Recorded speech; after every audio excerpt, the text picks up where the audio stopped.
আজি শ্ৰীমৎ স্বামী প্ৰণৱানন্দজী মহাৰাজৰ 131তম জন্মৰ আবিৰ্ভাৱ তিথি। গতিকে আমি প্ৰতি বছৰে এই কাৰ্যক্ৰম আমাৰ মন্দিৰত অতি উলহ মালহেৰে উদযাপন কৰোঁ। আমাৰ এইবাৰ 4 দিনীয়া কাৰ্যসূচীৰে আমি এই কাৰ্যক্ৰম পালন কৰিছোঁ।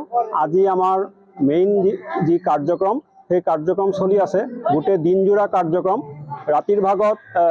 ৰাতিপুৱাৰ ভাগত আমাৰ পূজা অৰ্চনা আৰম্ভ হৈছে আৰু বিশেষভাৱে আজি আমাৰ মাৰোৱাৰী যুৱ মঞ্চৰ সহযোগত শ্ৰীযুত কামাখ্যা প্ৰসাদ ভৌমিক তেখেতৰ পিতৃৰ সোঁৱৰণত আমাৰ ইয়াত খোৱা পানীৰ ব্যৱস্থা এটা কৰি দিছে। সেয়া এটা বিশেষ কাৰ্যক্ৰম আছিলে আমাৰ।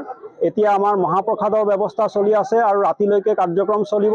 কাইলৈ আমাৰ বিশেষ পূজা আৰতি আৰু বিশেষ কাৰ্যক্ৰম আছে।